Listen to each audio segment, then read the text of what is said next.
గోశాల నిర్మాణం చేయడం, గోవుని కాపాడడం, గోవుకి సేవ చేయడం, గోవుని పూజించడం, గోవుకి ప్రదక్షిణం చేయడం, గోవుకి గ్రాసం పెట్టడం, గోవుకి గరుకు స్తంభం వేయడం, గోవుని నిమరడం, గంగడోలు దువ్వడం, గోవుని రక్షించడం, ఇవన్నీ పరమోత్కృష్టమైనటువంటి పుణ్యకార్యములు. అందుకే పెద్దలు ఒక మాట చెప్తారు, అన్నిటికన్నా కష్టం ఏది అంటే అమ్మ వెళ్ళిపోవడమే.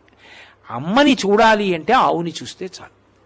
ఆవు వంక చూస్తే అమ్మ వంక చూసినట్టే. నా పుట్టినరోజు నాడు అయ్యో మా అమ్మ లేదే, పాపం నా పుట్టినరోజుకి తొక్కుళ్ళడ్డు చేసి పెట్టేదే, ఆశీర్వాదం